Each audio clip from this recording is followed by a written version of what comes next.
The mimosas hadn't even arrived when my sister Vanessa leaned across the table at the Riverside Bistro, her perfectly manicured hand gesturing dismissively at my outfit, and said loud enough for 3 nearby tables to hear, "Honestly, Nicole, you dress like you shop at a thrift store clearance bin.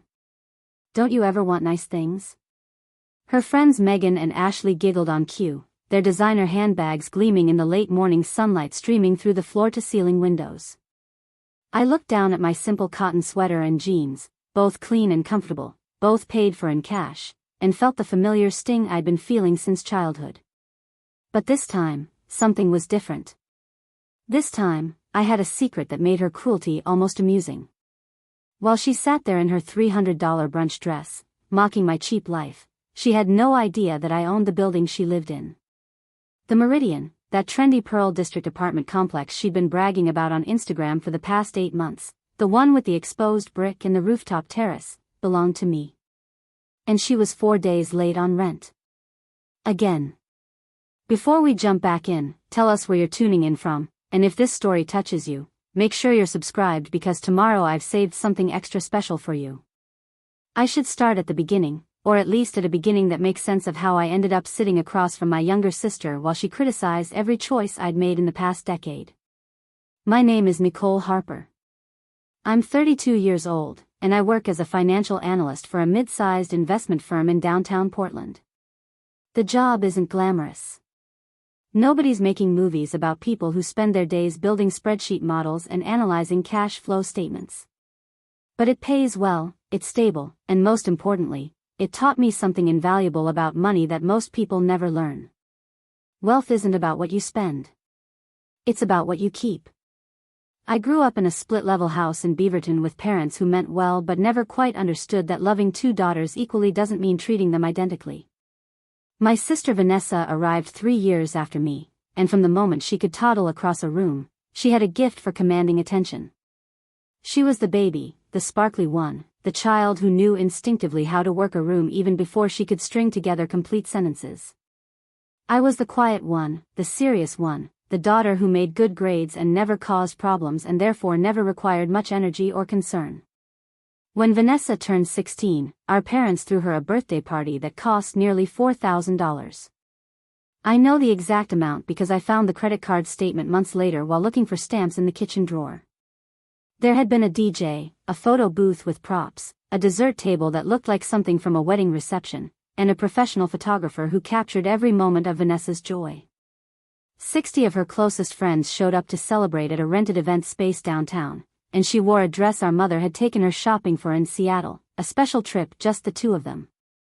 When I turned 16, we had cake at home. Grocery store sheet cake with my name written in blue icing. My parents, my sister, and 2 friends from school gathered in our dining room for about an hour before everyone dispersed to do other things. When I asked my mother why Vanessa's party had been so elaborate, she looked confused by the question and said that Vanessa was more social, that she had more friends who would have felt left out if we hadn't included them. The implication, never stated but perfectly clear, was that I didn't have enough friends to warrant the expense. College followed the same pattern. Vanessa chose to attend the University of Washington in Seattle, an out-of-state school that cost nearly $40,000 a year.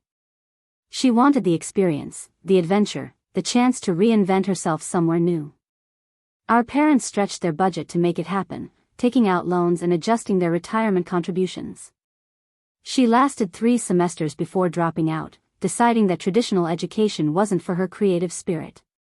She discovered Instagram, fashion blogging, the intoxicating rush of likes and comments from strangers who thought she had impeccable taste. She moved back home and worked part-time at a boutique clothing store while building her social media presence and spending money she didn't have on clothes and experiences that would photograph well. I went to Portland State University and lived at home to save money. I worked 20 hours a week at a coffee shop, took a full course load, and graduated in 4 years with a degree in finance and exactly $12,000 in student loans, which I paid off within 18 months of starting my first job.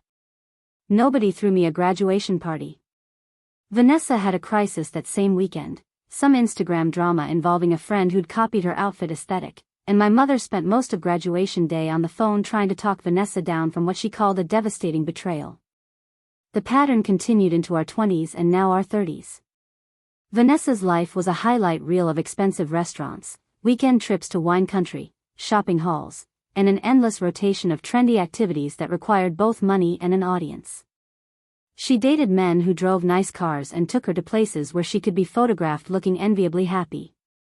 She worked sporadically, usually in retail or hospitality, jobs that offered flexible schedules and employee discounts but never quite covered her actual expenses. Our parents supplemented her income regularly. I knew this because she mentioned it casually, the way someone might mention that it had rained earlier. Mom and Dad helped with my rent this month because work has been slow. Dad covered my car payment because I had an unexpected expense. Mom took me shopping for work clothes because I needed to update my wardrobe. Meanwhile, I lived in a one-bedroom apartment in the Hawthorne district that cost $900 a month. I drove a Honda Civic I'd bought used in 2016 and maintained meticulously. I packed my lunch 4 days a week. I bought clothes from discount stores and wore them until they literally wore out. I skipped the expensive brunches and the wine tastings and the weekend getaways. And I invested every spare dollar I could find. It started small. I opened a retirement account the day I got my first real job and immediately set up automatic contributions. 10% of every paycheck disappeared before I could even consider spending it. I read books about investing, about real estate, about building wealth slowly and deliberately. I learned about index funds and compound interest and the magic of time. While my sister posted photos of herself at exclusive rooftop bars, I was reading financial statements and learning to analyze property values. 3 years into my career, I'd saved $30,000. I used it as a down payment on a duplex in southeast Portland, a tired-looking building that needed cosmetic work but had good bones and was located in a neighborhood that I believed would appreciate over time. I lived in one unit and rented out the other, and suddenly my housing costs dropped to almost nothing. The rent from my tenant covered the mortgage, the property taxes, the insurance, and even left a little extra that I funneled back into savings. I painted the units myself on weekends. I learned basic plumbing and electrical work from YouTube videos. I landscaped the small yard with clearance plants from Home Depot. The building wasn't glamorous, but it was mine, and it was making me money while I slept. 2 years later, I sold that duplex for $60,000 more than I'd paid for it. The neighborhood had indeed appreciated, and young professionals were moving in, drawn by the walkable streets and the coffee shops and the sense of community. I took that profit, combined it with what I'd continued to save, and bought a small apartment building. 6 units, all occupied, all generating rental income that exceeded the mortgage by a comfortable margin. I hired a property management company to handle the day-to-day headaches, and suddenly I was a landlord collecting checks every month from people I never had to interact with directly. My family knew none of this. I'd learned early that sharing my successes only invited comparison, commentary, or requests for money. When my parents asked where I lived, I told them about my apartment, but I didn't mention that I owned the building it was in. When they asked about my job, I described the work but not the salary, which had grown substantially as I'd proven my worth to my employer. I drove my modest car and wore my simple clothes and let them all believe that I was getting by, that I was doing fine but nothing spectacular, that I was Nicole the practical daughter who would never shine as brightly as Vanessa the social one. The Meridian came on the market 3 years ago. 12 units in a converted warehouse building in the Pearl District, exactly the kind of property that appealed to young professionals and creatives who wanted to live in Portland's trendiest neighborhood. The building had been updated beautifully, exposed brick walls, modern fixtures, an elevator that actually worked, and a rooftop terrace with views of the city skyline. The price was steep, but the rental income would be substantial, and I knew the location would continue to command premium rates. I bought it through an LLC I'd created called Harbor Property Group. My name appeared nowhere on any document a tenant would ever see. The property management company, owned by a sharp woman named Diana Ramirez, handled everything from marketing vacant units to collecting rent to coordinating repairs. 8 months ago, Vanessa announced at a family dinner that she was moving. She'd been living in a cheaper apartment in a less desirable neighborhood, and she was tired of feeling like she was settling for less than she deserved. She'd found the perfect place, she said, a gorgeous loft in the Pearl District with exposed brick and a rooftop terrace. The rent was $2,400 a month, which was more than she'd been paying, but her boyfriend Troy had agreed to split it with her, and she'd just gotten a promotion at the boutique where she worked part-time.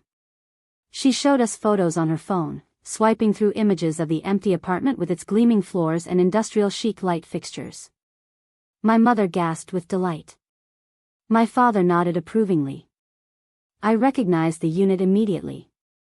It was mine. She was moving into a building I owned, and she had absolutely no idea. I said nothing. I smiled and congratulated her and asked appropriate questions about move-in dates and whether she needed help with anything. Inside, I felt a strange mixture of irony and vindication.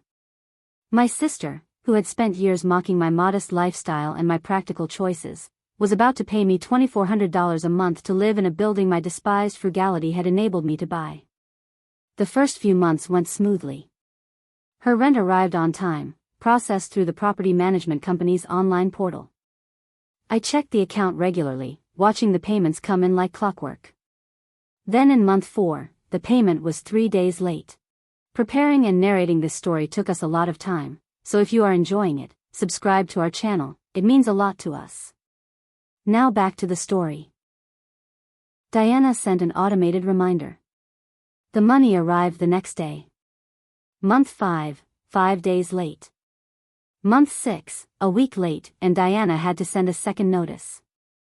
Month 7, 10 days late, and Diana called Vanessa directly. I read the notes in the system. Vanessa had been apologetic, explaining that her boyfriend had lost his job and they were juggling expenses, but they'd have the money soon. They did, barely, sliding in just before the formal late fee would have escalated.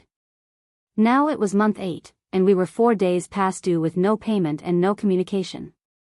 Diana had sent 2 automated emails and left 1 voicemail. Nothing.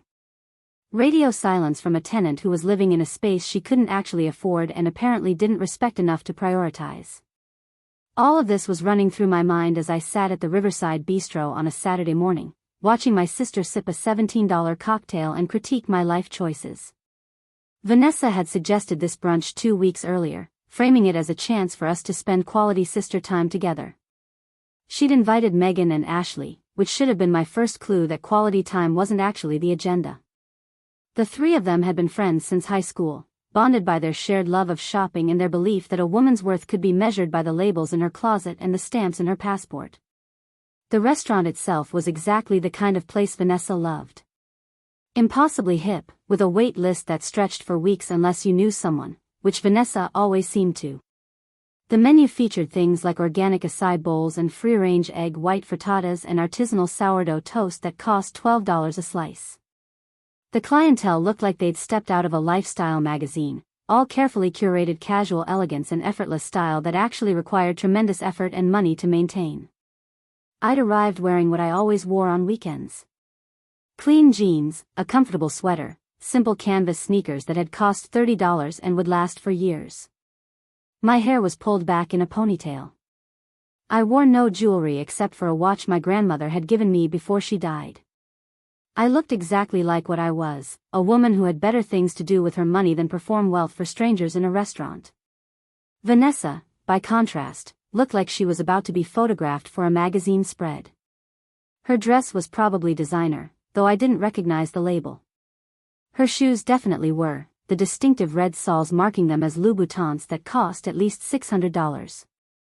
Her handbag sat on the chair beside her, a Celine tote that retailed for $3,000.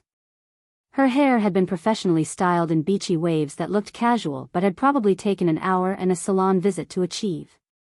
Her makeup was flawless, her nails were perfect, and everything about her presentation screamed look at me, admire me, wish you were me. After the comment about my clothes, the mimosas arrived, and Vanessa immediately took a photo of hers before tasting it, angling the glass to catch the light and making sure the restaurant's distinctive logo was visible in the background. She posted it to her Instagram story with a caption about treating herself to weekend luxury. Megan and Ashley followed suit, all 3 of them absorbed in their phones for a solid 2 minutes while I sipped water and studied the menu, mentally calculating which of the overpriced options would be the least wasteful. When they finally put their phones down, Ashley asked me what I'd been up to lately, and before I could answer, Vanessa jumped in. Oh, Nicole's been up to the same thing she's always up to. Working constantly and never having any fun. Her tone was light, teasing, but there was an edge underneath. She does that thing where she acts like spending money is a moral failing. Remember when we invited her to Cabo last year and she said she couldn't afford it? I had said that, though the truth was more complicated. I could have afforded the trip to Cabo. I could have afforded the $1,500 for flights and hotels and meals and activities. I'd chosen not to spend it because I'd been saving for a down payment on another property, and every dollar I diverted to vacation was a dollar that wasn't compounding in my investment accounts. But explaining that to Vanessa would have required explaining my entire financial philosophy, and I'd learned years ago that she wasn't interested in hearing it. Megan shook her head sympathetically. I don't know how you do it, Nicole. I'd go crazy if I couldn't treat myself once in a while. Life's too short to always be saving for tomorrow. Ashley agreed. Seriously. Like, what's the point of making money if you never spend it? You can't take it with you. The waiter arrived to take our orders, and I watched Vanessa select the most expensive items on the menu without even glancing at the prices. The others followed her lead, ordering appetizers and entrees and agreeing enthusiastically when Vanessa suggested they split a bottle of champagne to really make it a celebration. When the waiter turned to me, I ordered an omelette and kept my water. Vanessa raised her eyebrows but said nothing, though Megan and Ashley exchanged a look that I pretended not to notice. As we waited for the food, the conversation turned to Vanessa's apartment, which I knew was coming because she brought it up constantly. She launched into a description of how perfect the space was, how the light in the morning was absolutely magical, how the rooftop terrace was going to be incredible for summer entertaining. Megan and Ashley made appropriately enthusiastic noises, asking questions about the neighborhood and the building amenities and whether she'd decorated yet. She has impeccable taste, Ashley said. I saw the photos on Instagram. That place looks like it should be an architectural digest. Vanessa beamed. I've been working with an interior designer. Just small consultations, nothing major, but she's helped me source some amazing pieces. The couch alone cost $4,000, but it's an investment piece. Something I'll have forever. I thought about the rent payment that was now 4 days late and wondered how someone budgets $4,000 for a couch while falling behind on the payment that keeps a roof over their head. But I said nothing, just nodded along as Vanessa continued describing her purchases. The credenza she'd found at a vintage store for $1,200. The light fixtures she'd ordered from an artisan in Seattle for $800. The bedroom set that had cost nearly $6,000 but was absolutely worth it because she spent a third of her life in bed, and didn't she deserve to sleep in beauty? Then Vanessa turned to me, her expression shifting to something that might have been concern if it wasn't quite so condescending. You know, Nicole, you should really think about upgrading your living situation. You've been in that same apartment forever. Don't you want something nicer? Somewhere you can actually be proud to bring people? I live in a perfectly nice apartment, I said evenly. It meets all my needs. But doesn't it feel kind of depressing? Vanessa pressed. I mean, you're 32. You're successful. You have a good job. Don't you think you've earned something better than cheap and functional? There was that word again. Cheap. It was Vanessa's favorite criticism, her go-to insult when she wanted to make me feel small. My clothes were cheap. My car was cheap. My apartment was cheap.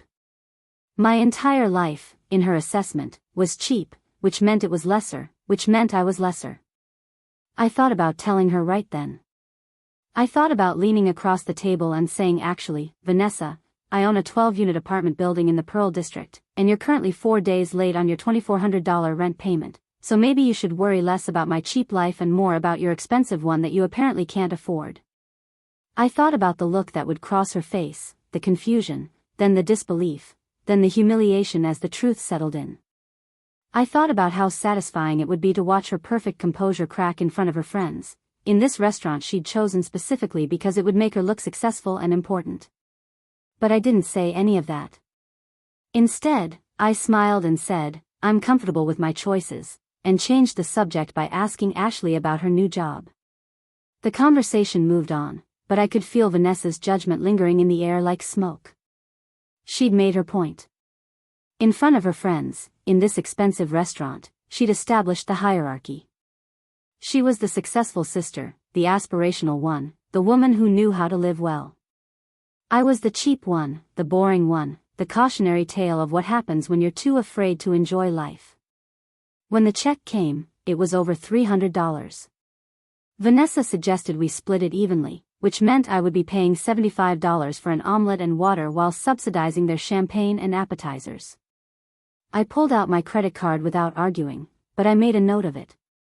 Just another data point in a lifetime of data points, another small moment where my sister took without thinking because taking from me had always been easy and consequence-free. We left the restaurant, and Vanessa hugged me goodbye, air-kissing both my cheeks while Megan and Ashley looked on. "We should do this more often," she said brightly. "It's so nice to spend time together. Maybe next time you can come see my apartment. I'd love to show you what's possible when you invest in yourself."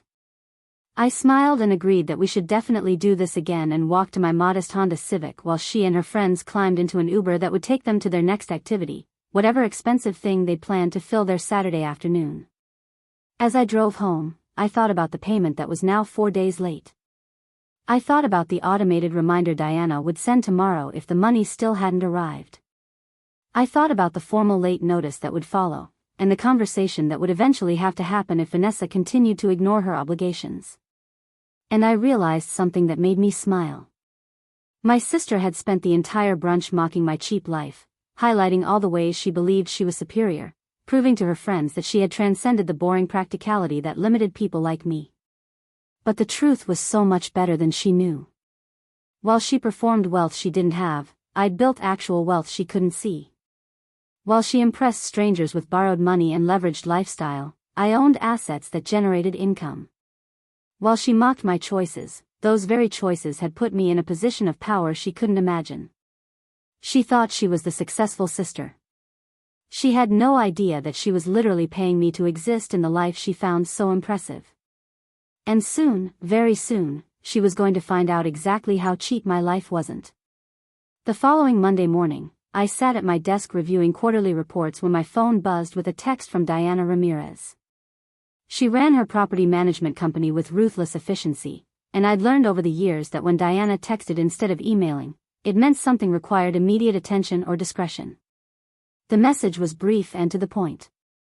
Unit 7 at Meridian now 7 days late on rent. Tenant not responding to calls or portal messages. Recommend we discuss next steps. Are you available for a call this afternoon?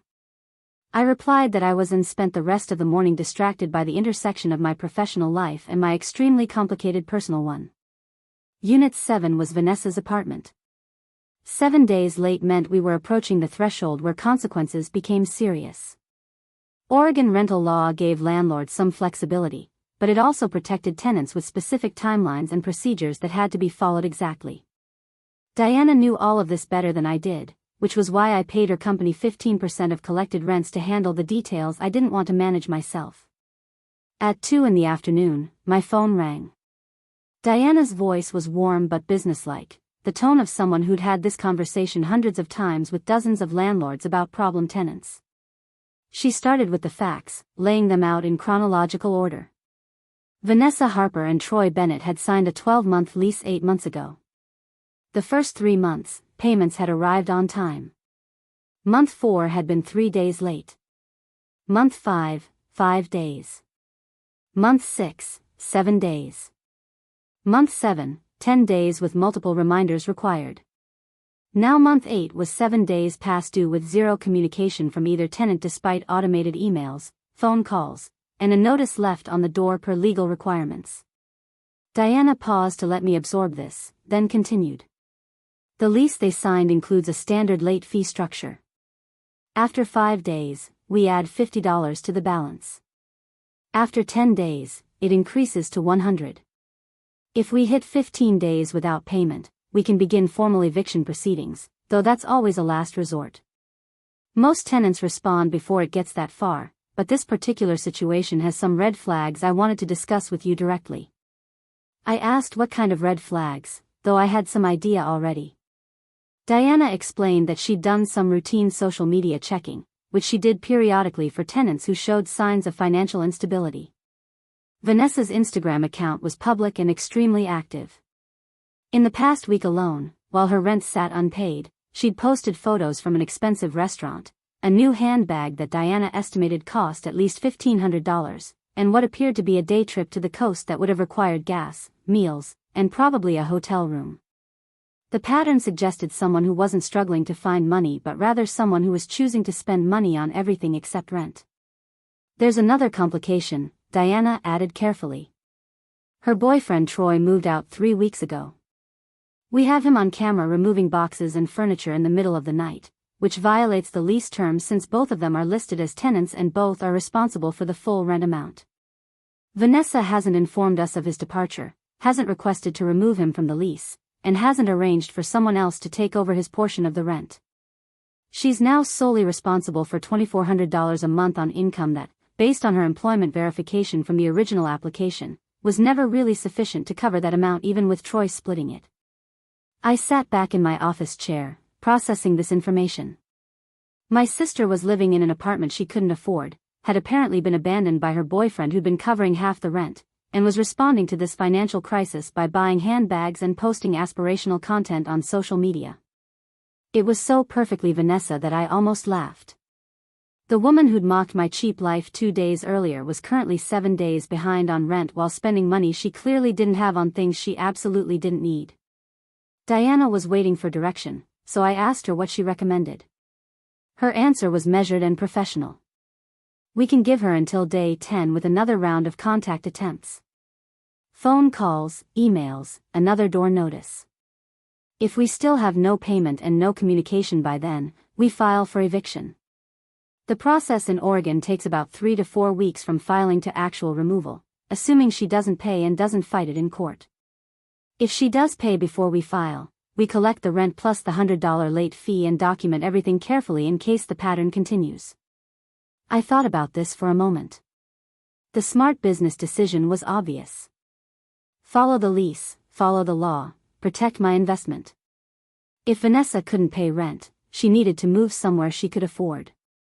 My property wasn't a charity, and her financial irresponsibility wasn't my problem to solve. But there was another factor here that Diana didn't know about, the fact that this tenant was my sister, and that evicting her would detonate my family relationships in ways I wasn't sure I was ready to handle. Let's proceed with additional contact attempts through day 10, I said finally. If there's still no payment or communication by then, we move forward with whatever next steps you recommend. But I want everything documented meticulously. Every phone call, every email, every notice. Everything by the book. Diana agreed and promised to keep me updated. After we hung up, I sat staring at my computer screen without seeing it. Part of me wanted to call Vanessa directly, to somehow warn her without revealing that I owned her building. But what would I even say? Your landlord is getting impatient? Pay your rent before you get evicted? She'd probably laugh and tell me I was being dramatic, that she had everything under control, that I worried too much about money because I didn't understand how to live. Instead, I did nothing. I went back to work, finished my reports, attended my meetings, and went home to my modest apartment that I owned outright in a building that generated income. I made dinner, watched television, went to bed. Just another Monday in my cheap, boring, perfectly stable life. Tuesday brought another text from Diana. Still no contact from tenant in Unit 7. Left another door notice and sent certified mail to create paper trail. Wednesday, the same. Thursday, Diana called to tell me she'd finally reached Vanessa by phone. The conversation had not gone well. According to Diana's notes, Vanessa had been defensive and evasive, insisting that she was going through some temporary difficulties and that the rent would be paid soon. When Diana asked for a specific date, Vanessa had gotten irritated and said she didn't appreciate being harassed, that she'd paid rent for months without problems, and that surely they could be flexible about a few days. Diana had calmly explained that 10 days late was not a few days, and that flexibility had limits spelled out clearly in the lease Vanessa had signed. The conversation had ended with Vanessa promising payment by Friday. Friday came and went with no payment. Diana sent me a text at 5 in the evening. No payment received. We're now at 10 days late. Recommend we send final notice before legal action and prepare eviction paperwork. If she pays this weekend, we can pause the process. If not, we file Monday morning. I authorized the final notice and spent the weekend in a strange state of suspension, waiting to see what my sister would do. Part of me hoped she'd come through, that she'd somehow pull together the money and avoid the consequences that were now bearing down on her. But another part of me, the part that had sat through that brunch and absorbed her casual cruelty, wanted her to fail. Wanted her to learn that actions have consequences and that the universe doesn't owe anyone the life they perform on social media. Monday morning arrived with no payment. Diana called at 9 to confirm she was filing eviction paperwork. The process in Oregon required a formal notice giving the tenants 72 hours to pay or vacate. If Vanessa paid within that window, the eviction would be cancelled. If she didn't, we'd proceed to court, where a judge would issue a ruling. Assuming the judge sided with us, which was virtually guaranteed given the clear lease violation and documented non-payment, Vanessa would have a set number of days to move out before law enforcement could physically remove her and her belongings. The timeline stretched out in front of me. 72 hours from today was Thursday. If she didn't pay by then, we'd go to court probably the following week. Judgment would come within days of the hearing. She'd have maybe 2 weeks after that to vacate.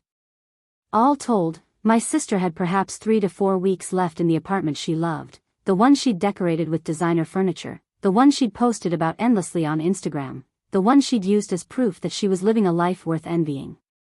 On Tuesday, I got a call from my mother. Her voice was tight with stress, and she didn't bother with pleasantries before launching into the reason for the call. Have you talked to your sister lately? She's going through something really difficult, and I think she could use some family support right now. I kept my voice neutral and asked what was happening. My mother explained that Troy had left Vanessa several weeks ago, that the breakup had been sudden and painful, and that Vanessa was struggling both emotionally and financially. She'd fallen behind on some bills, Mom said carefully, and she's trying to get everything back on track, but it's been hard for her. She mentioned to me that her landlord is being really aggressive about rent, and I just think it's so unfair how these property management companies treat people like they're just numbers instead of human beings going through difficult times. I made appropriate sympathetic sounds while internally marveling at the framing. Vanessa hadn't paid rent in 13 days, but somehow the property management company was the villain for expecting her to honor the contract she'd signed. The fact that she'd spent money on handbags and restaurants while her rent sat unpaid apparently didn't factor into my mother's assessment of the situation. Mom continued. Your father and I are trying to help her as much as we can, but we're not in a position to just hand her $2,400. We were hoping maybe you could loan her the money for this month's rent. Just to get her caught up and buy her some time to figure things out. You're always so good with money, and I know you have savings. It would mean so much to her, and to us, if you could help your sister when she really needs it. The request hung in the air between us, and I felt the old familiar pressure to be the reliable one, the responsible one, the sister who fixed problems because she had the capability and therefore the obligation. For most of my life, I would have said yes. I would have sent the money and absorbed the loss and told myself it was what family did for each other.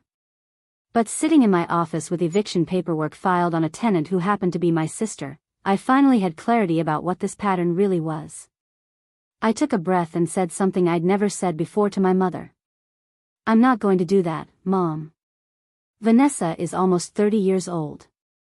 If she can't afford her rent, she needs to move somewhere cheaper. Me loaning her money doesn't solve the actual problem, which is that she's living beyond her means and spending money on things she doesn't need instead of prioritizing her basic obligations. My mother's response was immediate and sharp. That's a really harsh way to talk about your sister when she's suffering. She's going through a breakup. She's dealing with a lot right now. The least you could do is show some compassion. Compassion would be helping her learn to make better financial decisions, I said quietly. Not enabling her to continue making bad ones.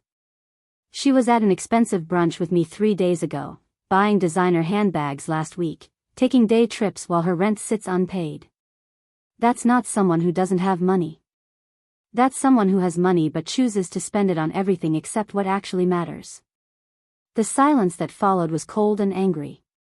When my mother spoke again, her voice had taken on a tone I recognized from childhood, the one that meant I was being selfish and disappointing. I thought you might have grown beyond this attitude, Nicole. This judgmental, superior attitude you have about money. Not everyone values the same things you do. Some people actually believe in living life instead of just hoarding money in a bank account. I'm not hoarding money, Mom. I'm being responsible. There's a difference. And I'm not judging Vanessa for her values. I'm just not going to subsidize them anymore. I could hear her frustrated exhale through the phone. Fine. I'll tell her you won't help. I'm sure that will mean a lot to her during an already difficult time, knowing her own sister refused to help when she needed it most. She hung up before I could respond, and I sat staring at my phone, feeling the familiar cocktail of guilt and anger and exhaustion. I'd just drawn a boundary with my mother for possibly the first time in my adult life, and it felt simultaneously terrifying and liberating.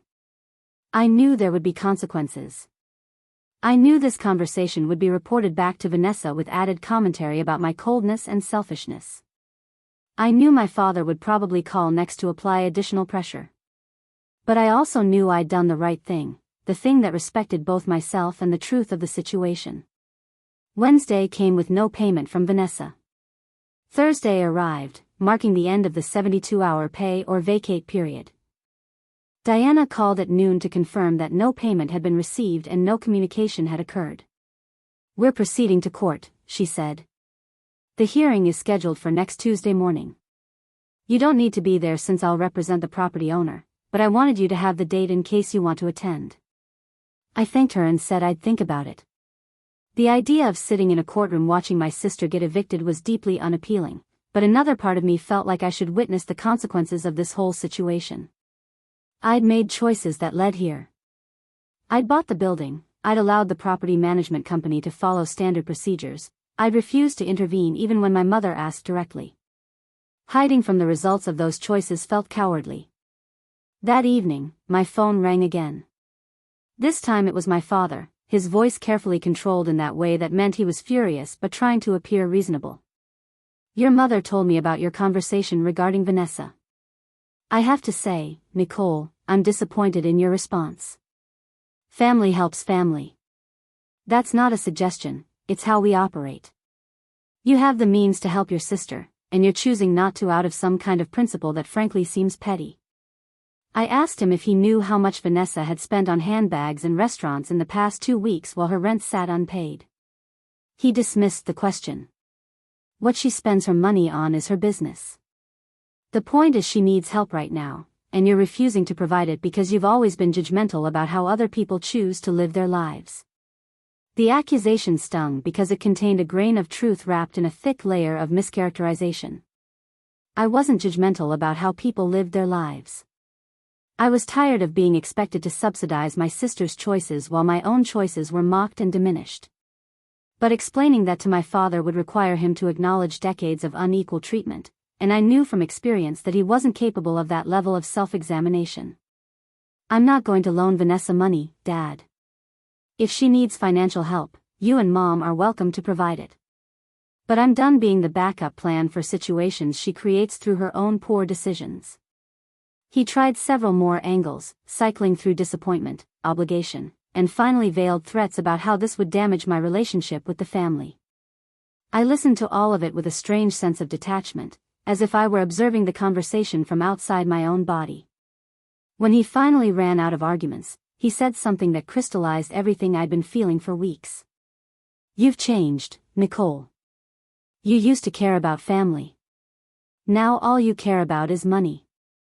I hung up without responding and sat in my quiet apartment feeling the weight of his words. He was right that I'd changed, but wrong about everything else.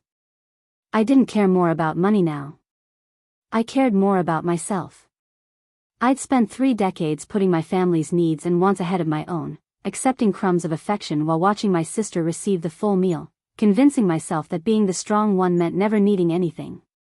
Somewhere along the way, I'd realized that strength wasn't the same as being a doormat, and that love without respect wasn't actually love at all. Friday morning brought an unexpected development. I was walking through the lobby of my office building when I quite literally ran into Brandon Cole, a name I hadn't thought about in at least 5 years. He'd dated Vanessa briefly when I was in my mid-20s, a relationship that had ended badly when Vanessa had started seeing someone else while they were still together. Brandon had always been kind to me during the few family gatherings he'd attended, treating me like an actual person rather than Vanessa's forgettable older sister. We'd exchanged maybe a dozen conversations over the 6 months he'd been around, enough for me to think he was decent and to feel genuinely bad when Vanessa had treated him poorly. He recognized me immediately, his face breaking into a surprised smile. "Nicole Harper. It's been years. How are you?" We did the standard catching up small talk. He was working as an architect now, doing well, had gotten married 2 years ago. I congratulated him genuinely, remembering that he'd been one of the few of Vanessa's boyfriends who'd seemed like an actual adult capable of building a real life. Then he said something that changed the trajectory of the entire conversation. "I heard through mutual friends that your sister is going through a rough time right now. Troy left her, she's behind on rent, the whole situation sounds pretty messy. I know it's not my business anymore, but I figured I'd mention that if she needs any kind of help or reference or whatever, she shouldn't ask me for it. She burned that bridge pretty thoroughly when we were together." Something about his directness invited honesty. I found myself saying, "She's actually being evicted from her apartment. Court hearing next Tuesday. She hasn't paid rent in over 2 weeks despite spending money on everything else. My parents want me to bail her out." I refused. Brandon's eyebrows rose, but his expression was understanding rather than judgmental. "Good for you. Seriously. Your sister is someone who's needed to face consequences for about a decade. Maybe this will finally do it." We talked for another 20 minutes, standing in that office lobby while people streamed around us. He told me about his experience dating Vanessa, how she'd constantly expected him to pay for expensive dates and trips while she spent her own money on clothes and beauty treatments. How she'd flirted with other men in front of him and then accused him of being jealous when he objected. How she'd ultimately cheated on him with a guy who had more money, better car, bigger apartment, and then posted about her new relationship on social media before even officially breaking up with Brandon. He'd felt humiliated and used, and it had taken him months to rebuild his confidence and trust. "The worst part," he said quietly, "was that your parents knew what she did. I ran into your dad at a restaurant about a year after we broke up, and he mentioned that Vanessa had always been a free spirit who needed room to explore her options. Like cheating on someone was just part of her charming personality rather than a character flaw she needed to address. I apologized for my family's behavior, even though I knew it wasn't my responsibility." Brandon shook his head. "You don't need to apologize. You were always the good one. I remember thinking your parents were insane for not appreciating you more. You had your life together while Vanessa was chaos in expensive shoes." We exchanged phone numbers before parting ways, promising to get coffee sometime. As I walked to my office, I realized I'd just gained something I hadn't expected, an ally who understood exactly who Vanessa was and who'd experienced firsthand the consequences of my family's enabling patterns. Brandon Cole had survived Vanessa and built a better life afterward. Maybe I could do the same thing. The weekend passed slowly. I worked on some projects, went for a long run, cleaned my apartment, and tried not to think about the court hearing scheduled for Tuesday morning. But Sunday evening brought another complication that made avoiding the situation impossible. Vanessa posted on Instagram, a long caption accompanied by a photo of herself looking vulnerable and sad, sitting on her apartment floor surrounded by moving boxes. The caption read like performance art. "Sometimes life throws you curveballs you never saw coming. Breakups. Financial struggles. Facing the possibility of losing your home because corporations care more about profit than people. I'm being forced out of the apartment I love by a property management company that won't work with me despite years of being a good tenant. It's heartbreaking and terrifying, but I'm choosing to see this as an opportunity for a fresh start. Sometimes the universe clears space in your life for something better. Sending love to anyone else going through hard times right now. We're stronger than we know." The post had dozens of comments within an hour, all sympathetic and supportive. People outraged on her behalf about heartless landlords. Friends offering spare rooms and moving help. Strangers praising her strength and resilience. Nobody asking why she hadn't paid her rent or whether she might bear any responsibility for the situation she was in. She'd successfully framed herself as a victim of circumstances beyond her control, and her audience was eating it up. I read through the comments with a mixture of frustration and dark amusement. My sister was about to go to court for non-payment of rent, and she was spinning it on social media as corporate oppression. The cognitive dissonance was staggering. She genuinely seemed to believe that she was being treated unfairly, that she deserved flexibility and patience despite refusing to communicate or make any effort to resolve the situation. In her mind, the rules didn't apply to her because she was special, because she was going through a hard time, because she was Vanessa and therefore entitled to accommodation. Monday night, I barely slept. Tuesday morning, I dressed carefully in professional clothes and drove downtown to the courthouse. I hadn't told Diana I was coming, hadn't told anyone. I just needed to see this through, to witness what happened when my sister's carefully constructed reality finally collided with actual consequences. The courthouse was exactly what I expected: sterile fluorescent lighting, beige walls, rows of hard plastic chairs filled with people waiting for their cases to be called.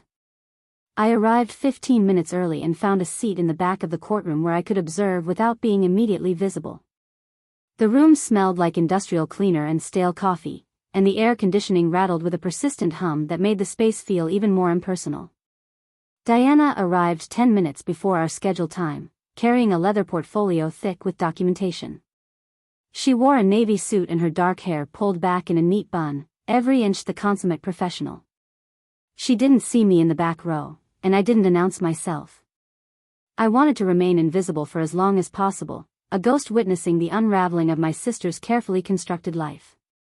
At 9:30, Vanessa walked through the courtroom doors, and I felt my breath catch despite being prepared for this moment. She dressed for the occasion in a way that was so perfectly calculated it almost made me angry. Gone were the designer labels and obvious luxury. Instead, she wore a simple black dress that looked modest and appropriate, paired with minimal jewelry and understated makeup. Her hair fell in soft waves around her face, and she carried a worn tote bag instead of her usual expensive handbag. She looked vulnerable, sympathetic, like someone who'd fallen on hard times through no fault of her own. She was alone. No friends, no family, no boyfriend to provide support. For a moment, I felt a pang of something that might have been sympathy. Whatever else Vanessa was, she was still my sister, and watching her walk into that courtroom to face eviction was harder than I'd expected it to be. But then I remembered the brunch, her casual cruelty about my cheap life, the Instagram post painting herself as a victim while taking zero responsibility. The sympathy evaporated, replaced by a cold determination to see this through. The bailiff called our case. Harper and Bennett versus Harbor Property Group.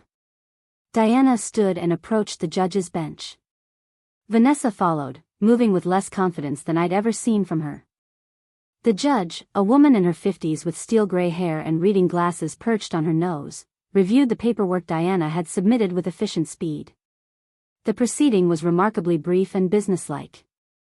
Diana presented the facts with clinical precision. The defendants signed a 12-month lease on February 15 with rent due on the 1st of each month. Rent for the current month was now 16 days overdue. Multiple attempts at contact had been made through phone calls, emails, and written notices left at the property. The defendants had failed to pay and failed to communicate any plan to remedy the situation. Standard late fees had accrued per the terms of the signed lease. Harbor Property Group was seeking possession of the property and payment of all outstanding amounts including rent and fees.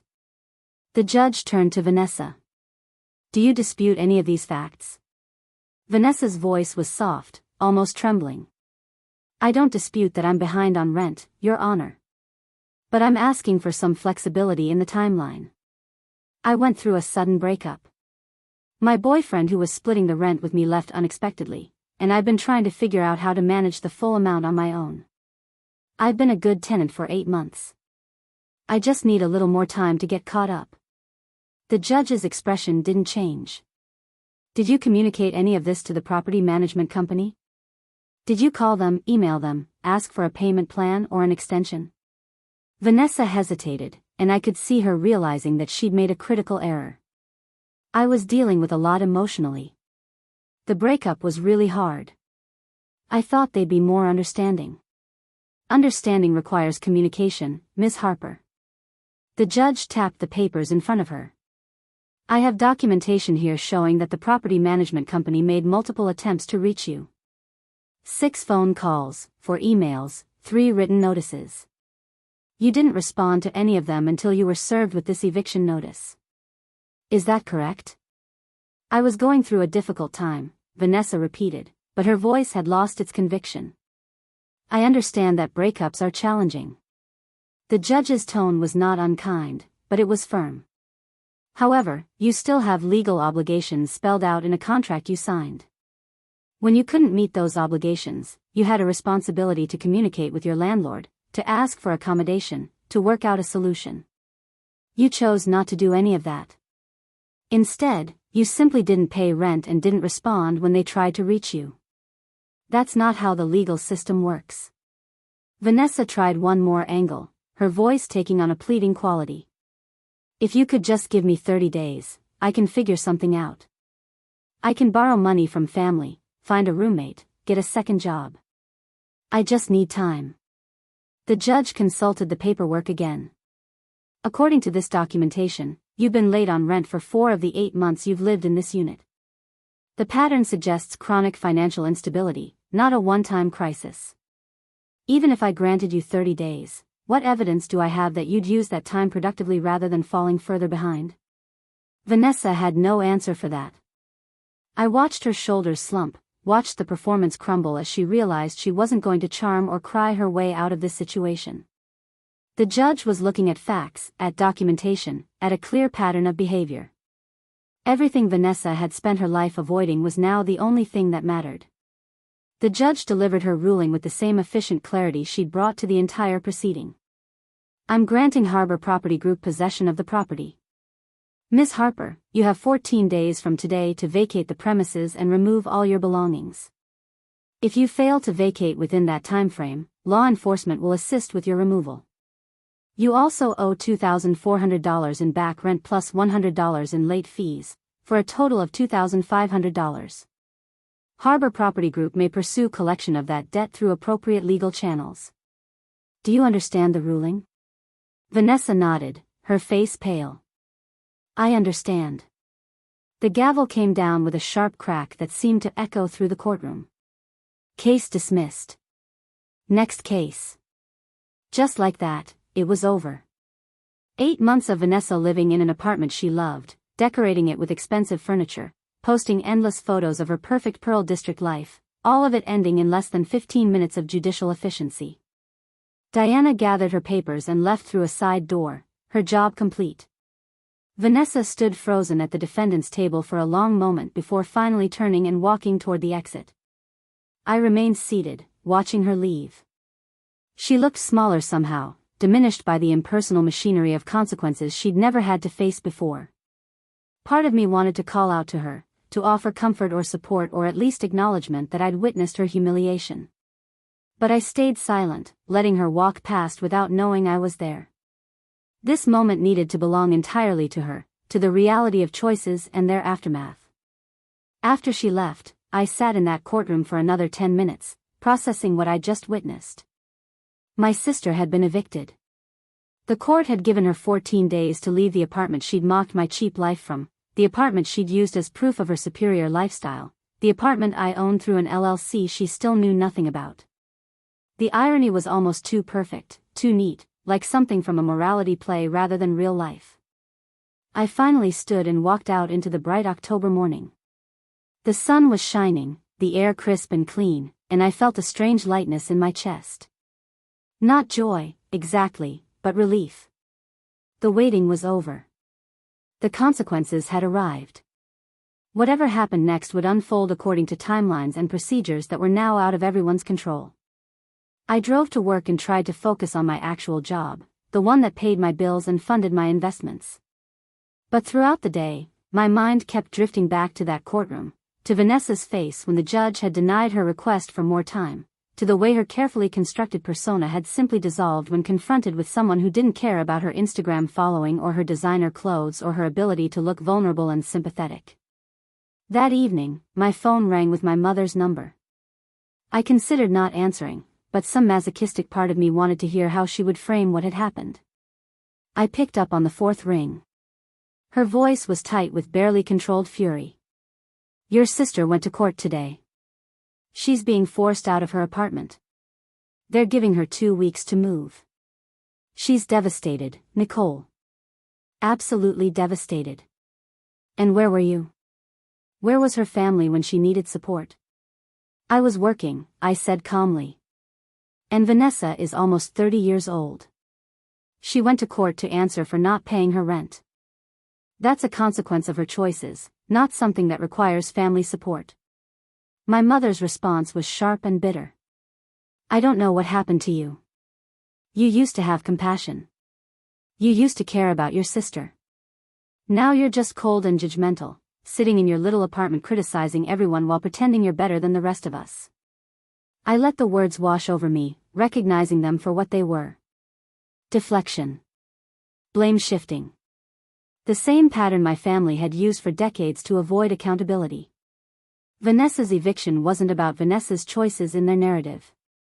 It was about my failure to prevent it, my coldness, my superiority complex.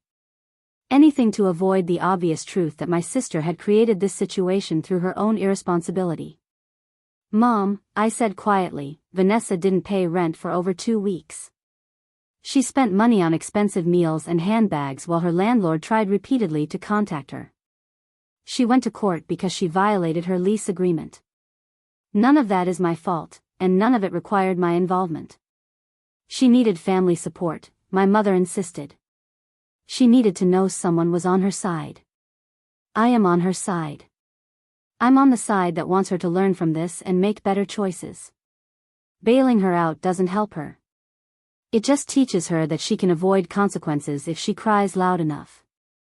The conversation deteriorated from there, cycling through the same arguments we'd had for years with different specifics. Eventually, my mother hung up on me, and I sat holding my phone feeling exhausted but also oddly at peace. I'd stated my boundary clearly. I'd refused to accept blame for someone else's choices. I'd done what I needed to do, even though it made me the villain in their story. The next 2 weeks unfolded with a surreal quality, like watching a slow-motion train wreck where you could see every detail of the disaster as it happened. Vanessa posted on Instagram about the injustice of her situation, carefully edited photos of herself packing boxes with captions about cruel landlords and heartless corporations. Her followers responded with outrage and sympathy, sharing her posts and commenting about the housing crisis and the way vulnerable people were exploited by property owners who cared only about profit. I read through the comments with a mixture of anger and amusement. Vanessa had managed to convince hundreds of strangers that she was a victim of circumstance rather than the architect of her own eviction. The narrative she'd constructed bore no resemblance to reality, but it played well on social media where complexity was flattened into easily digestible heroes and villains. She was the struggling young woman trying her best. Her landlord was the faceless corporation crushing dreams under the weight of capitalism. Diana kept me updated through brief emails. Day 3, no contact from tenant. Day 7, tenant seen moving items out with help from family members. Day 10, tenant requested extension to removal deadline, request denied per court order. Day 14, property will be inspected and locks changed at 5 p.m. if tenant has not fully vacated. On day 12, Vanessa posted a photo essay on Instagram documenting her move. The images were artfully composed, shots of empty rooms with captions about closing chapters and new beginnings. She'd photographed the apartment from its best angles, highlighting the exposed brick and the natural light and the industrial fixtures that had made the space so desirable. One caption read, "Saying goodbye to the place I thought would be my home for years. Sometimes life has other plans. Grateful for the memories made here and excited for whatever comes next." The comments flooded in immediately. "You're so strong. This apartment's loss, wherever you go next will be lucky to have you. The way you're handling this with such grace is inspiring. Nobody acknowledged that she was being forced out for non-payment of rent. Nobody asked whether she bore any responsibility for the situation. She'd successfully spun the narrative, and her audience had accepted it wholesale. On the morning of day 14, I received a text from Diana. Tenant appears to be in process of final move-out. Will confirm full vacancy by end of business today. I spent the day distracted, checking my phone compulsively for updates.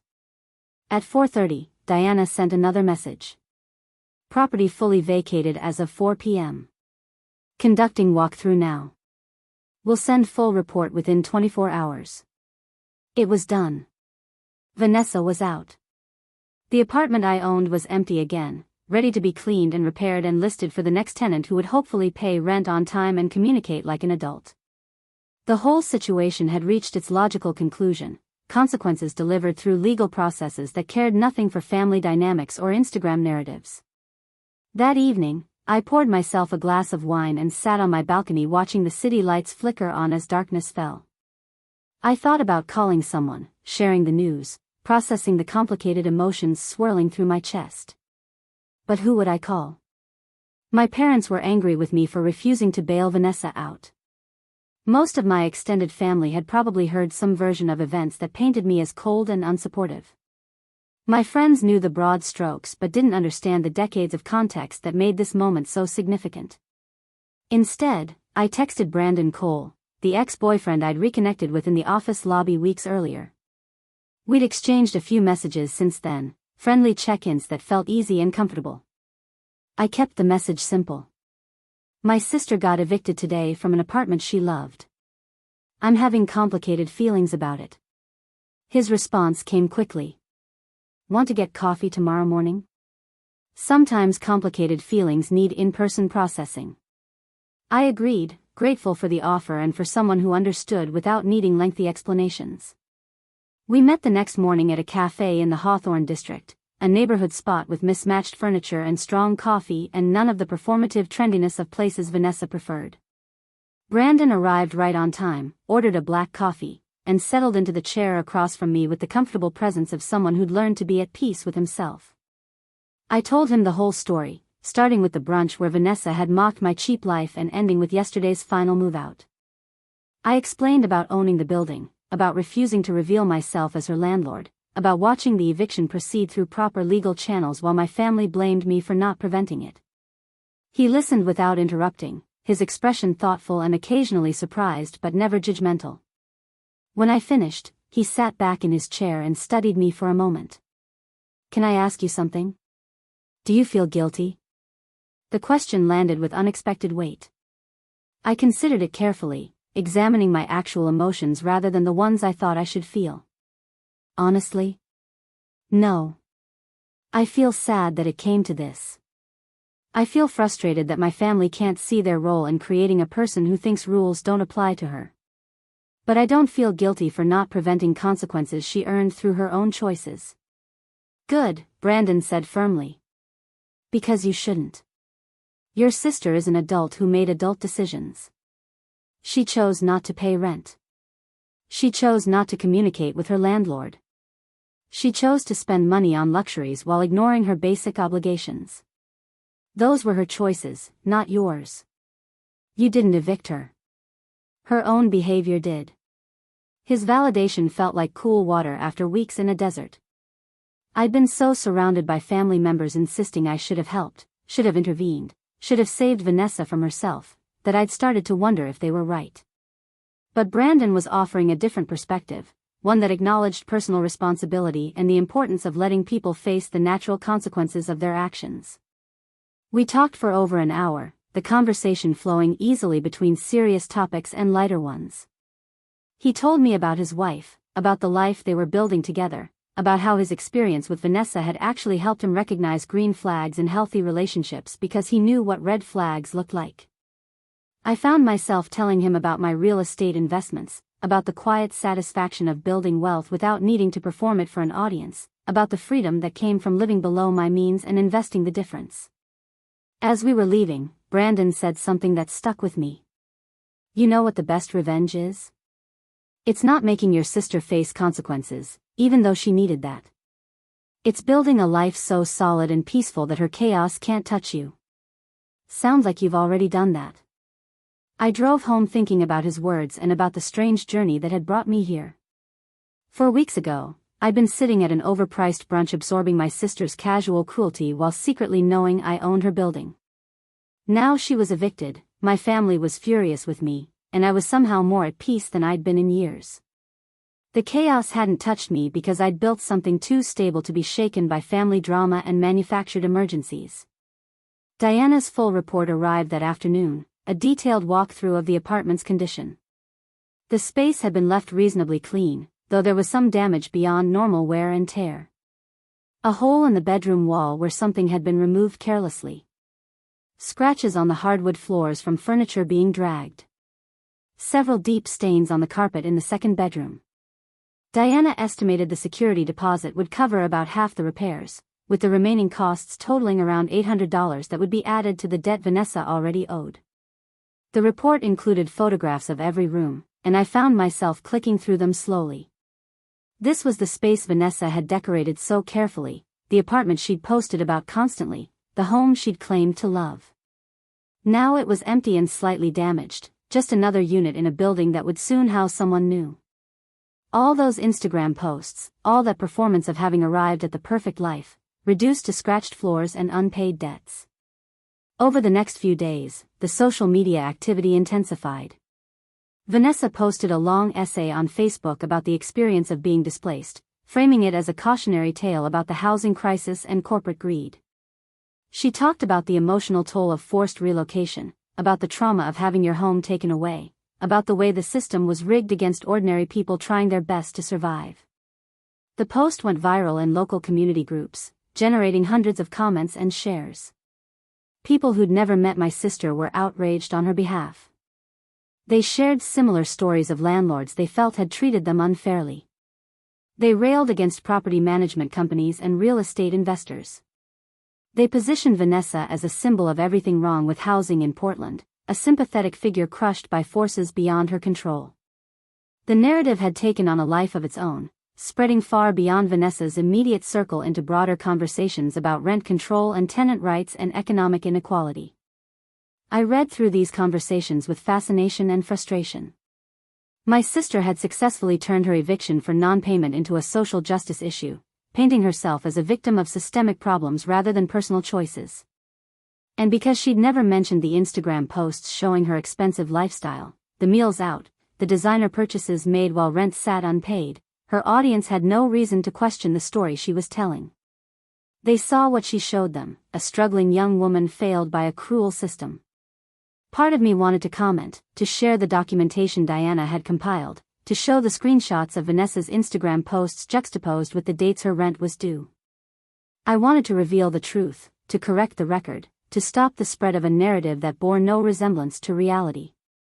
But another part of me recognized that doing so would accomplish nothing except making me look vindictive. Vanessa's followers wanted to believe her story. They'd invested emotionally in her version of events. Facts and evidence wouldn't change minds that had already decided who the hero and villain were. So I did nothing. I let her tell her story to whoever would listen. I let the social media outrage build and spread. I remained silent and invisible, the ghost landlord behind an LLC, watching from a distance as my sister weaponized her eviction for sympathy and attention. But silence, I was learning, had its own power. While Vanessa generated noise and drama and performance, I was building something quieter and more substantial. The Meridian would be re-rented within the month. My investment portfolio continued growing. My career advanced steadily. My life moved forward with a stability that didn't require an audience or validation from strangers on the internet. 2 weeks after Vanessa's move out, Diana called with news. We have 3 strong applications for Unit 7. All have solid income verification, good references, clean background checks.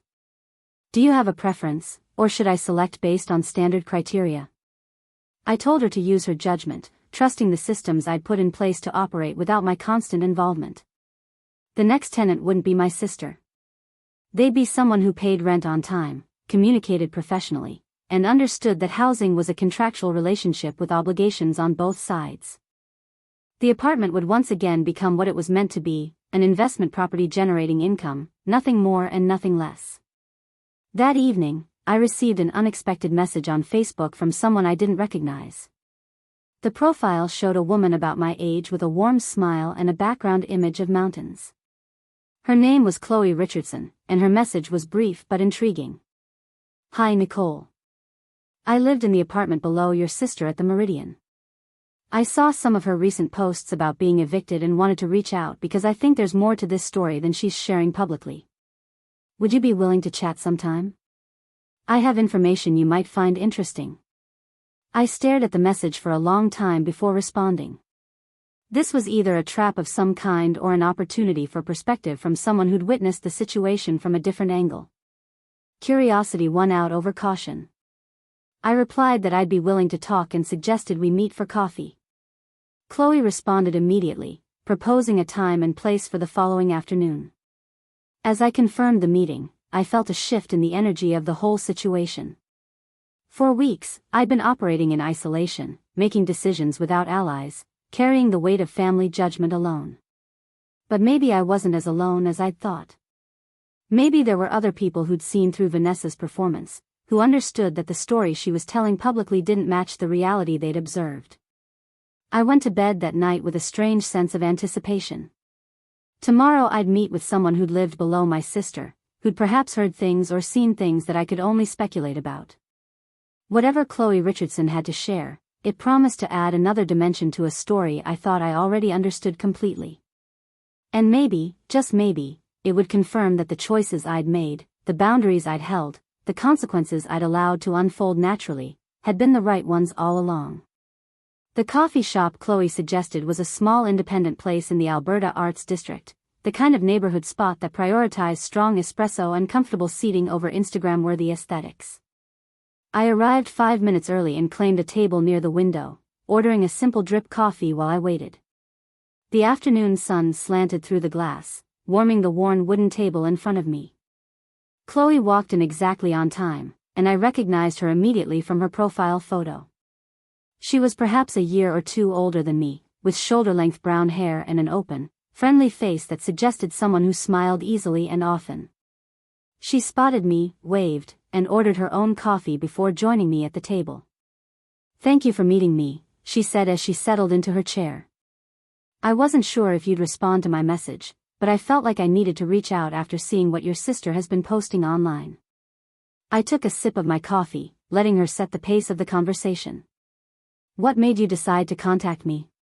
Chloe leaned forward slightly, her expression becoming more serious. "I lived directly below your sister for the entire 8 months she was at the Meridian. Unit 6, right underneath Unit 7.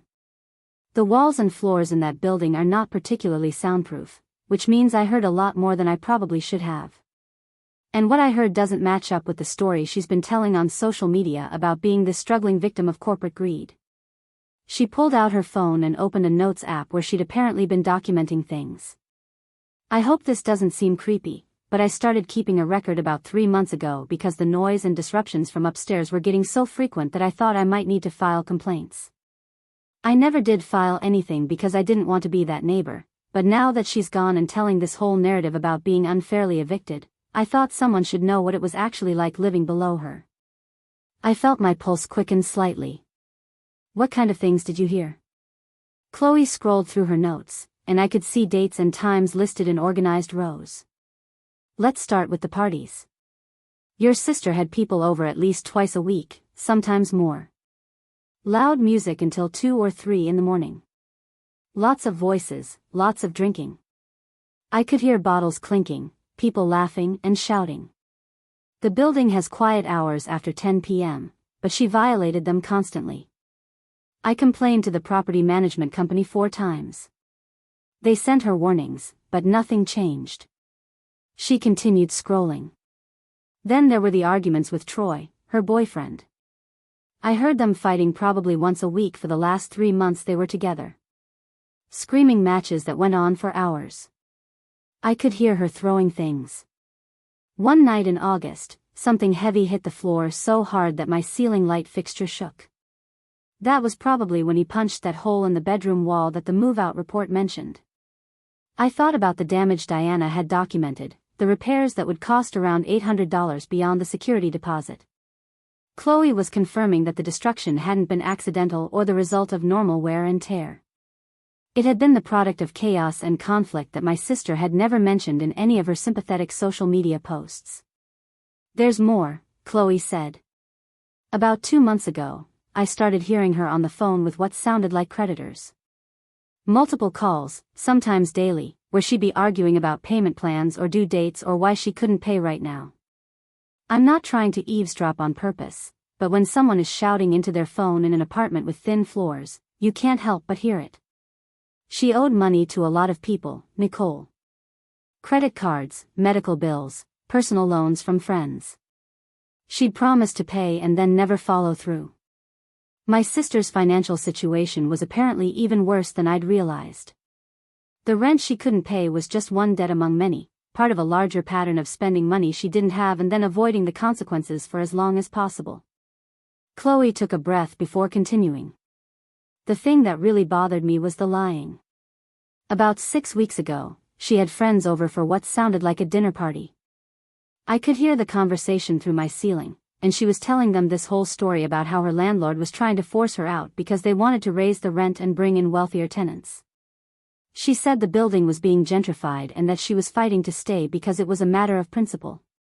Her friends were all supportive, telling her to stand her ground, saying she had rights. But Nicole, none of that was true. The building wasn't being sold or renovated. Nobody was forcing her out except her own failure to pay rent." I felt a cold anger settling in my chest. Vanessa hadn't just avoided responsibility. She'd actively constructed false narratives, told elaborate lies to friends who believed her, built sympathy based on situations that didn't exist. The eviction she was now framing as corporate cruelty was entirely her own creation, but she'd been setting up the victim story for weeks before it actually happened.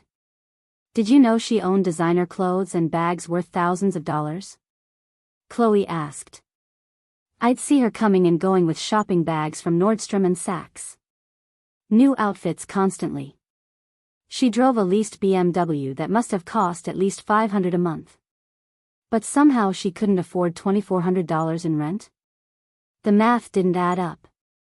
She continued, her voice taking on a tone of frustration. "Look, I'm not heartless. I understand that breakups are hard and that financial struggles are real. But your sister wasn't struggling because she didn't have money. She was struggling because she spent money on the wrong things and then expected everyone else to adjust to her priorities. She wanted the lifestyle, the apartment, the image of success, but she didn't want to actually pay for any of it."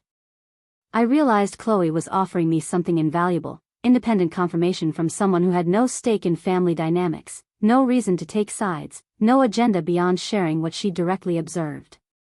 Everything she was describing aligned perfectly with the Vanessa I knew, but hearing it from a stranger made it somehow more real, more undeniable. "Why are you telling me all this?" I asked. "What do you hope will happen?" Chloe set her phone down and looked at me directly. "Because I saw her Facebook post about you. She didn't name you specifically, but she mentioned her sister refusing to help her, said something about family abandoning her in her time of need. And I thought, that's not fair. You're not the villain in this story. She is. She created this mess through her own choices, and now she's trying to make everyone else feel guilty for not cleaning it up." She paused, considering her words carefully. "I also wanted you to know that if she ever tries to claim she was a model tenant who got screwed over by a bad landlord, there's at least one neighbor who will tell a different story. I have dates, times, documentation of noise complaints. I have recordings on my phone from nights when the music was so loud I couldn't sleep.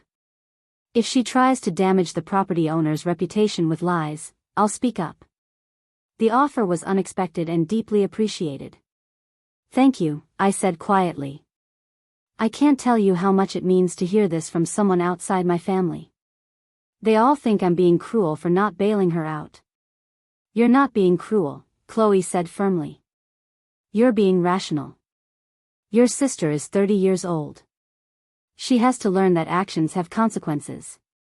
If everyone keeps rescuing her, she'll never change. We talked for another hour, the conversation shifting from Vanessa's behavior to broader topics about life in Portland, work, relationships, the challenges of being women in our 30s trying to build stable lives in an expensive city. Chloe was easy to talk to, and by the time we said goodbye, we'd exchanged numbers and made vague plans to get together again. I'd come to this meeting looking for information and left with something more valuable, an ally, maybe even a friend. That evening, I drafted an email to Diana asking her to note in Vanessa's tenant file that the neighbor in Unit 6 had documented multiple lease violations during Vanessa's tenancy.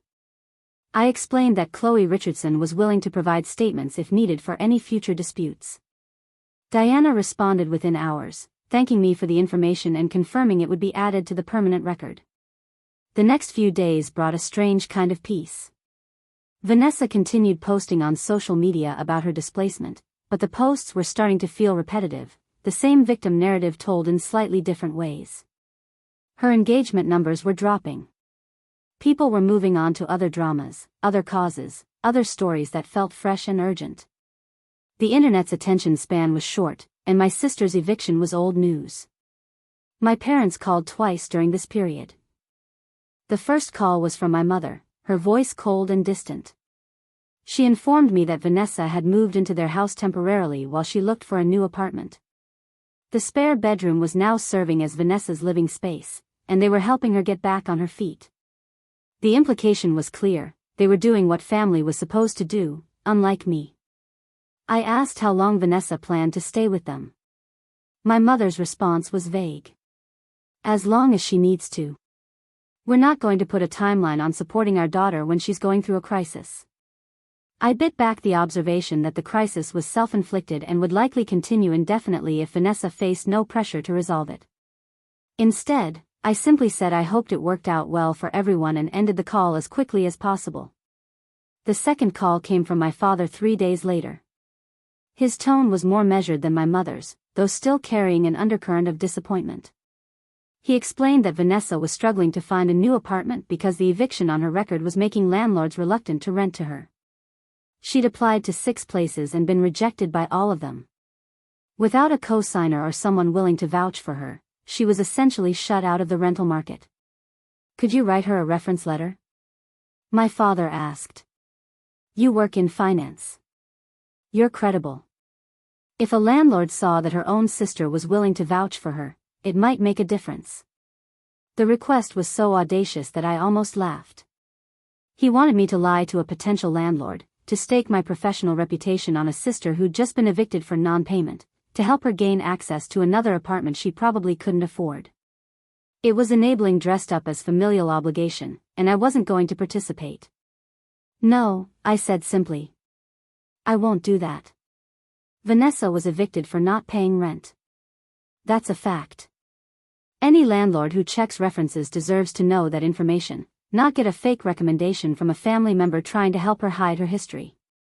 My father's voice hardened. You're really going to make this harder for her than it already is? I'm not making anything harder, Dad. Vanessa made it hard for herself when she chose not to pay rent. I'm just refusing to lie on her behalf. He tried several more angles, cycling through guilt, obligation, and finally accusation. I was selfish. I was vindictive. I was using Vanessa's mistakes to make myself feel superior. I listened to all of it with a sense of detachment, recognizing the patterns I'd been subjected to my entire life. When he finally ran out of steam, I told him I needed to go and hung up. After that call, I blocked both my parents' numbers for a week. Not permanently, but long enough to create some breathing room, some space where I wasn't constantly bracing for the next guilt trip or demand. The silence was initially unsettling, then gradually became soothing. Without their voices in my ear telling me I was wrong, cold, selfish, I could hear my own thoughts more clearly. And those thoughts kept returning to the same conclusion: I'd done the right thing. Brandon and I met for coffee again during this period, our conversations becoming a regular Thursday morning routine. He'd brought his wife Sophie to our second meeting, and I'd liked her immediately. She was warm and grounded, a high school teacher with a dry sense of humor and clear-eyed view of human nature. When I told them about my father's request for a reference letter, Sophie had laughed out loud. "That's classic enabling behavior," she'd said. "They want you to participate in the lie so everyone can pretend Vanessa isn't accountable for her own choices. Good for you for saying no." Brandon had nodded in agreement. "The hard part isn't saying no. It's dealing with the fallout when your family makes you the villain for having boundaries. But I promise you, 5 years from now you'll be glad you held firm." Their support meant more than I could easily articulate.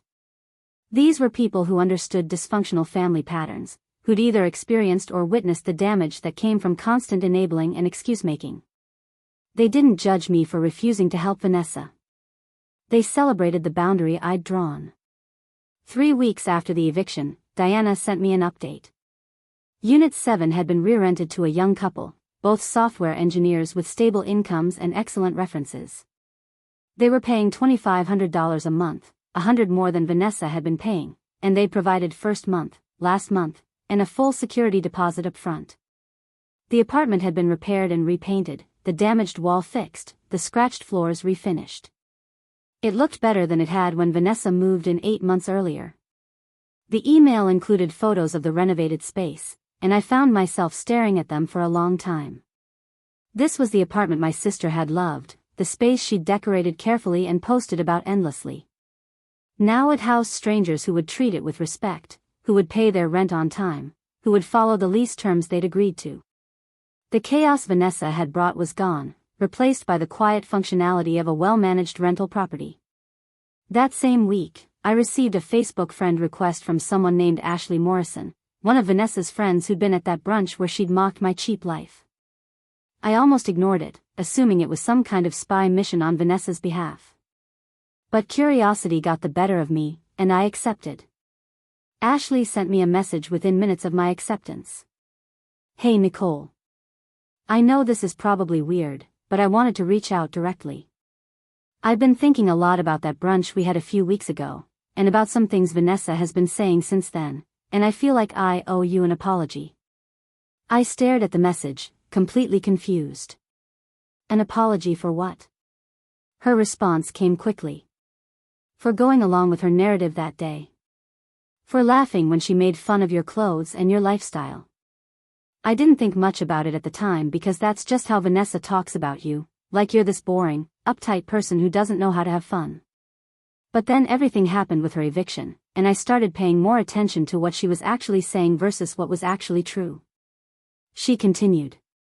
Vanessa told me and Megan that she was being evicted because her landlord wanted to renovate the building and bring in wealthier tenants.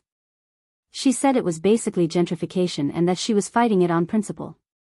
But then I saw the court documents she posted in her stories, and they clearly said it was for non-payment of rent. So I asked her about the discrepancy, and she got really defensive and said the documents were misleading, that there was more to the story. Ashley's message kept coming. Then I started thinking about other things. How she's always late paying me back when she borrows money. How she'll suggest expensive activities and then expect other people to cover her because she's short on cash. How she's constantly buying new clothes and going out to nice restaurants but somehow never has money for rent or utilities. And I realized that maybe the story she tells about herself isn't actually accurate. I felt a strange mixture of vindication and sadness reading this. Vanessa's carefully constructed image was cracking, but it was happening through painful confrontations with reality rather than any genuine self-reflection on her part. Ashley's final message in the thread was the most significant. I'm not trying to be disloyal to her. She's been my friend since high school, and I care about her. But I also think she needs people in her life who will be honest with her instead of just agreeing with everything she says. And I wanted you to know that I'm sorry for judging you based on her version of who you are. I think you're probably a lot more together than she gives you credit for. I thanked Ashley for reaching out and for being willing to question the narrative. I didn't tell her that I owned the building Vanessa had been evicted from. That piece of information still felt too volatile to share. But I appreciated her message more than she probably realized. It was evidence that cracks were forming in Vanessa's support network, that people who'd always accepted her victim stories were starting to ask harder questions. November arrived with rain and shortened days, Portland settling into its gray winter rhythm. The Meridian's new tenants sent their second month's rent on time, two professional young people who communicated promptly through the property management portal and treated the apartment with care. Life moved forward with a steady predictability that felt luxurious after weeks of family drama. I unblocked my parents' numbers after my week of silence, but I didn't reach out to them. If they wanted to contact me, they could. The ball was in their court. Days passed with no calls, no texts, no communication at all. The silence stretched from 1 week to 2, then 3. I tried not to read too much into it, but it was hard not to notice that my family apparently had nothing to say to me unless they needed something. During this quiet period, I focused on work and slowly expanding my social circle beyond the small group of colleagues I'd always relied on. Chloe and I got together twice more, developing an easy friendship built on shared sensibilities and mutual respect. She introduced me to her book club, a group of 6 women who met monthly to discuss literature and drink wine in someone's living room. I joined them for November's meeting and felt immediately welcomed. Brandon and Sophie invited me to a dinner party at their house, where I met several of their friends and spent an evening laughing and talking with people who knew nothing about my family drama and therefore treated me as just Nicole, not Nicole the sister who refused to help. The normalcy of it was almost disorienting. I'd spent so long defined by my role and family dysfunction that I'd forgotten what it felt like to exist independently. For weeks after the eviction, my phone rang with an unknown Portland number. I answered cautiously, and a woman's voice I didn't recognize said, "Hello, is this Nicole Harper? This is attorney Jennifer Walsh. I represent your sister Vanessa Harper in a legal matter, and I'd like to discuss something with you if you have a few minutes." My first instinct was to hang up. Whatever legal matter Vanessa was involved in, I wanted no part of it. But something made me stay on the line, perhaps morbid curiosity about what disaster she'd created now. Attorney Walsh explained that she'd been retained by Vanessa to pursue legal action against Harbor Property Group for wrongful eviction. According to Walsh, Vanessa believed she'd been discriminated against based on her gender and unfairly targeted for eviction, while male tenants with similar payment issues had been given more flexibility.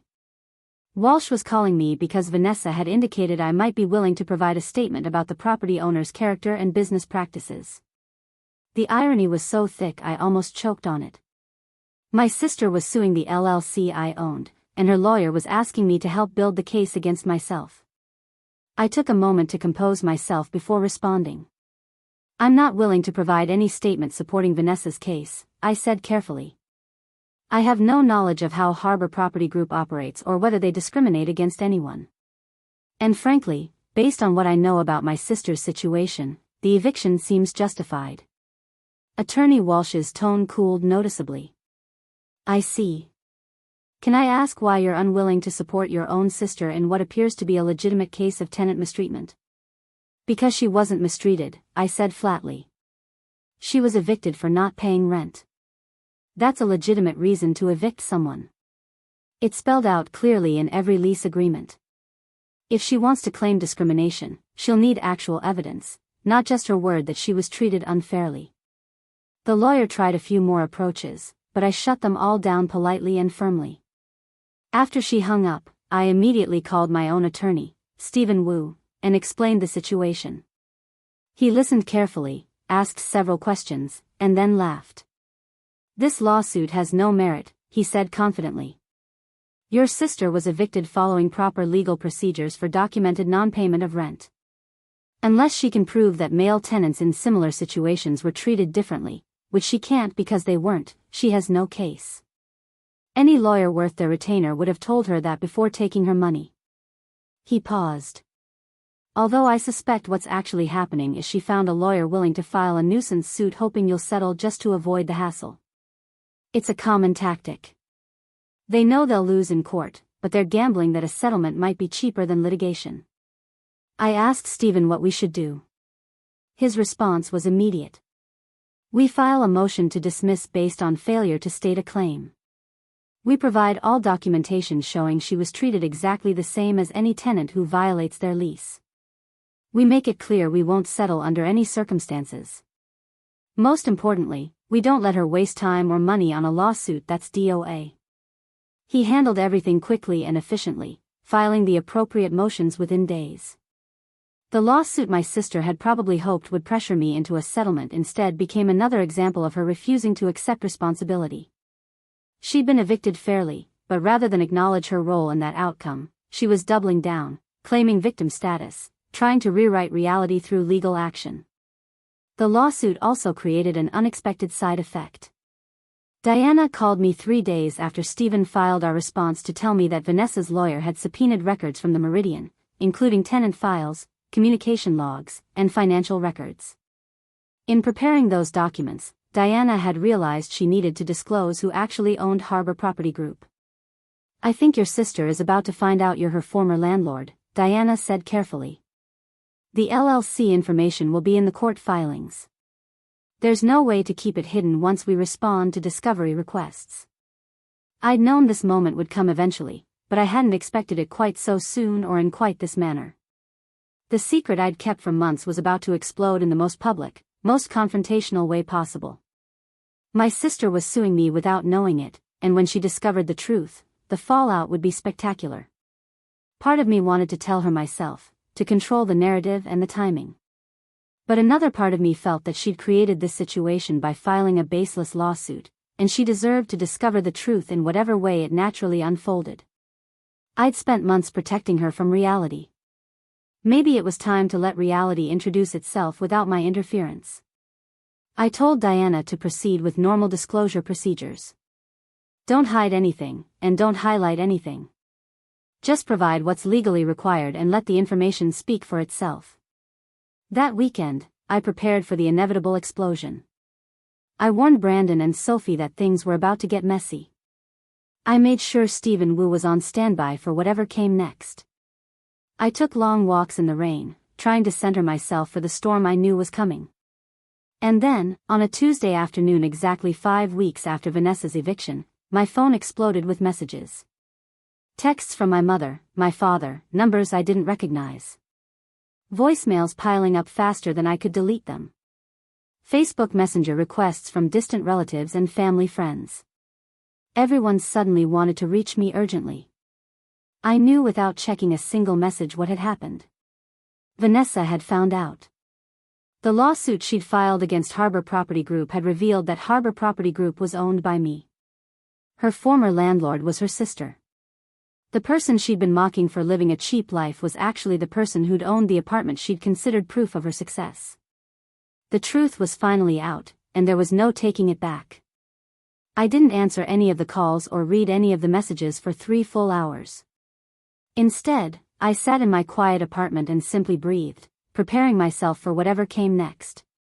When I finally opened my phone, the volume of communication was staggering. 17 missed calls from my mother alone. A dozen from my father. 6 from numbers I didn't recognize. And text messages, so many text messages that I had to scroll for nearly a minute to reach the bottom. My mother's messages were frantic and accusatory. "You owned her apartment? You evicted your own sister and never told us? How could you be so cruel? Call me immediately." My father's were shorter but colder. "This is unforgivable. We need to talk right now." There were messages from aunts and uncles, family friends, even my cousin who I hadn't spoken to in 5 years. Everyone had an opinion about what I'd done, and all of those opinions painted me as a villain. But the message that mattered most came from Vanessa herself, a single text sent 2 hours earlier. "I know everything now. You're disgusting. We're done." I stared at those words for a long time. Part of me felt relief that the secret was finally out, that I no longer had to carry the weight of knowing something my family didn't. But another part felt genuine sadness.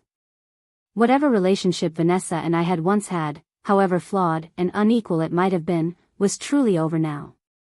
There would be no reconciliation from this. The next morning brought a Facebook post from Vanessa that was shared across multiple Portland community groups within hours. She'd written a lengthy essay revealing that her landlord, the faceless corporation she'd been railing against, was actually her own sister. She described it as the ultimate betrayal, a calculated act of cruelty disguised as business. She claimed I'd deliberately lured her into renting an apartment I owned, that I'd set her up to fail so I could evict her and humiliate her publicly.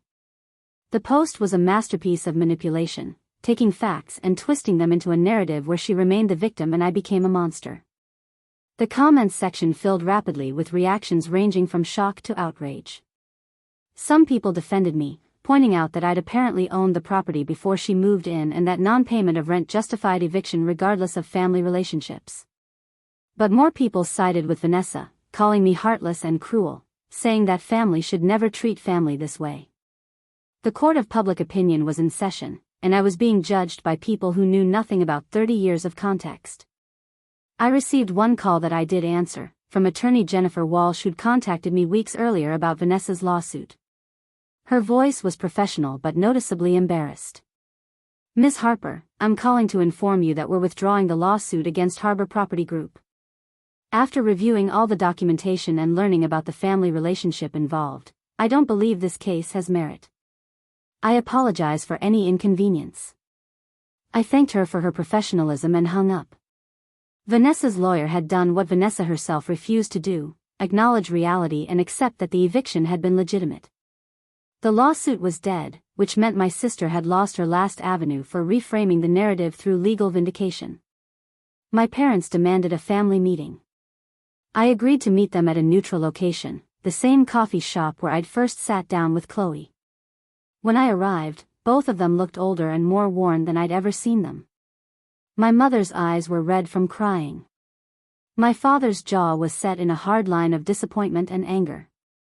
The conversation was brutal and circular. They wanted to know why I hadn't told them I owned the building. Why I'd let Vanessa rent from me without revealing myself. Why I'd evicted her instead of working something out privately. I explained that I hadn't lured Vanessa anywhere, that she'd found the apartment through normal channels and applied without knowing I owned it.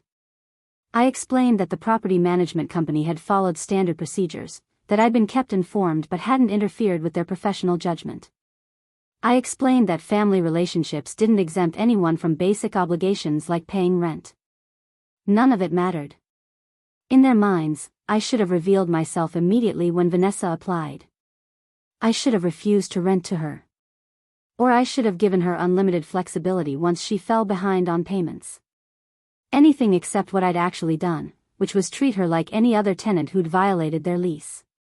My mother asked the question that seemed to hurt her most. How could you sit across from her at that brunch and listen to her talk about the apartment, knowing you owned it? How could you smile and nod while she had no idea? Because telling her would have created exactly this situation, I said quietly. She would have felt entitled to special treatment. She would have stopped paying rent even sooner, believing I'd never actually evict my own sister.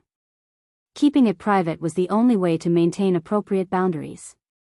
My father shook his head in disgust. Those boundaries destroyed your relationship with your sister. Was it worth it? I met his eyes directly. Yes. It was worth it. Because the alternative was enabling her to continue avoiding responsibility while I subsidized her lifestyle. I'm done being the person everyone expects to sacrifice so Vanessa can avoid consequences. The meeting ended with no resolution, no understanding, no path forward. My parents left believing I was cold and calculating. I left knowing I'd told the truth and held my ground. We were at an impasse that might never be resolved. Over the following weeks, the social media firestorm gradually died down as other dramas captured public attention. Vanessa posted less frequently, her narrative shifting from righteous anger to vague melancholy about rebuilding her life. She'd moved into a cheaper apartment in a less desirable neighborhood, one she could actually afford on her retail income. Her Instagram showed a smaller space with fewer designer touches, a life scaled back to match reality. I heard through mutual connections that she'd gotten a second job, working evenings at a restaurant to supplement her boutique income.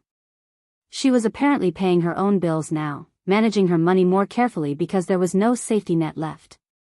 My parents had helped with her security deposit, but they'd made clear they couldn't continue subsidizing her indefinitely. The consequences I'd allowed to unfold naturally were doing what years of enablement never had. They were forcing Vanessa to grow up, to learn that actions have outcomes, to understand that charm and victim narratives don't pay rent. It was painful to watch from a distance, but it was also necessary. 6 months after the eviction, I ran into Vanessa at a grocery store. We saw each other from opposite ends of an aisle, and for a moment neither of us moved. Then she turned and walked away without acknowledgement. I finished my shopping and went home, feeling surprisingly little emotion about the encounter. She was a stranger now, someone who shared my DNA and my history but not my present or my future. My life continued to improve in ways both large and small. My real estate portfolio grew. My career advanced. My friendships deepened with people who valued honesty and reciprocity. I'd lost a family that had never really seen me, but I'd gained a life built on my own terms. And late at night, when doubt crept in and I wondered if I'd been too harsh or too cold, I reminded myself of one simple truth. Love without respect isn't love at all. Setting boundaries wasn't cruelty. It was self-preservation. And choosing myself after 30 years of choosing everyone else wasn't selfish. It was overdue. The condo drama had taught me that sometimes the bravest thing you can do is let someone face the natural consequences of their choices, even when that someone is family, even when it costs you relationships you thought mattered. Because the alternative, endless enabling disguised as love, helps no one and harms everyone. I'd chosen differently. I'd chosen boundaries, honesty, and self-respect. And sitting in my modest apartment that I'd bought with money I'd earned through choices I'd made, I knew I'd chosen right. Up next, you've got 2 more standout stories right on your screen. If this one hit the mark, you won't want to pass these up. Just click and check them out.